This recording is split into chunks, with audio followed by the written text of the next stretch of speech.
today we're going to be learning about geometric series and summing them up.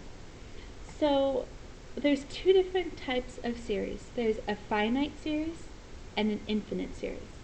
Remember, finite means it has a beginning and it has an end. And the infinite one, once you start adding, you keep going forever. So first, notice inside the parentheses here we've written a1 times r to the n minus 1. That's the form for a geometric sequence. So I'm just saying, okay, we have to start off with a sequence that's geometric. Then you could use this formula. a1 times 1 minus r to the n over 1 minus r. So for our first problem here, they're giving us sigma, so the sum, starting from the first term and going to the 12th term. That's how we know it's finite, because it has an ending point. They also give us our sequence, 4 times 0.3 to the I minus 1. So this is a geometric sequence. Let's take a look before we start the problem. If we plug in a 1 here, our first term is going to be 4. Our second term is 1.2. Our third term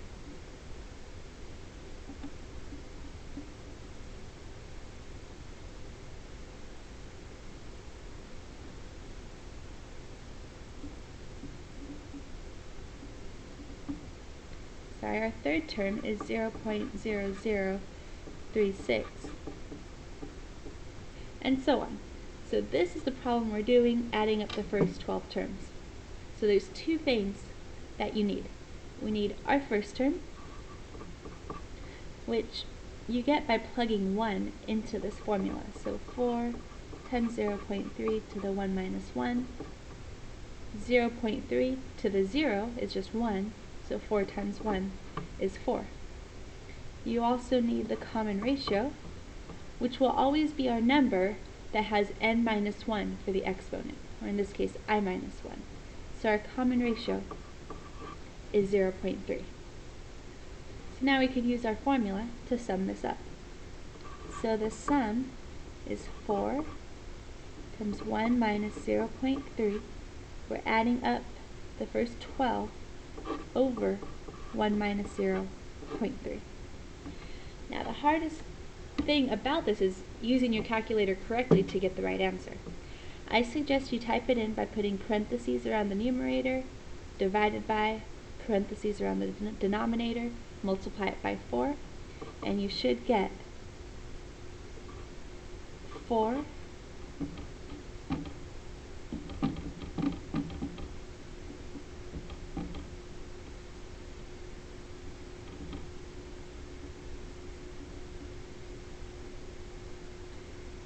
times 1.429, which is approximately 5.714. Let's try the same thing for over here. It's always good to write out a few terms so you get a feel for the problem. So if we plug in a 1, our first term is 1, our next term is 2. If we plug in a 3, our next term is 4, and so on. So it is a geometric sequence. The first term, again, if you plug in a 1, we get 1. The common ratio, multiplying each time by 2. So the sum is 1 minus 2. Let's see, they're asking us to add up the first 7 terms over 1 minus 2. So we get negative 127 divided by negative 1, which is positive 127. Now, the infinite geometric series formula is based on the one for a finite geometric series. But this term right here is affected. Now, if your common ratio is a small number, let's say 1/2, then right here you would have 1/2 to the n power. But what happens as that power gets really big? Well, let's try out a few. If we had to do 1/2 to the 5th power, we would get 0.03125. if we did 1/2 to the 15th power, 0.000030518, 1/2 to the 50th power, okay, that's really small, 8.88 times 10 to the negative 16. So if we move that over 16 spaces, 15 zeros before this number even starts. What about 1/2 to the 1000th power? Now if we ask our calculator, it tells us it's 0. Is this actually 0? No, but it is so stinking small, it might as well be. So in this formula, if r was 1/2 and we wanted to add up the first 1000 terms, 1 minus this really, really small number is just going to be 1 because this does not even matter. That takes us to the sum of our infinite series. A1, on the top, 1 minus 0. So 1 over 1 minus r. Okay, let's try this first one. So we have 4 would be our first term, second term would be 2.4, next term would be 1.44, and so on. So we need two things. Our first term is 4, our common ratio is 0.6, so our sum, plug everything in,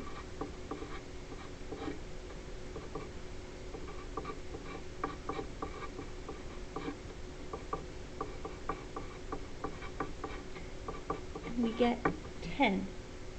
Now wait a second. Look at what we're doing. We're saying we're starting with this addition problem. 4 plus 2.4 plus 1.44 plus 0.864 and keeps going, keeps going, keeps going. Look at that. Forever. Starting with the first term, going as long as you could possibly imagine. And when you do that, the sum is 10. If you stop early, it doesn't equal 10. You have to go forever, and once you add those all up, it equals 10. Mind-boggling, isn't it? Okay, let's try it again. This time, our series isn't written in summation notation. We just see the series written out. But notice that by having that dot, dot, dot on the end, they're showing you it's an infinite series. If it stopped, they would tell you what the last number was. Okay, first of all, we need to double check. Is this a geometric series? Well, to go from 3 to 0.3, you would multiply by 1/10.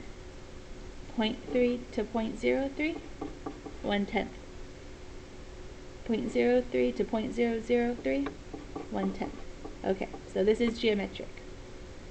Our first term we see right here is 3, and our common ratio is 1/10. So our sum is 3 times 1 over 1 minus 1/10. Now let's do this problem without a calculator. 1 minus 1/10 is 9/10. 1 divided by 9 over 10, we multiply by the reciprocal.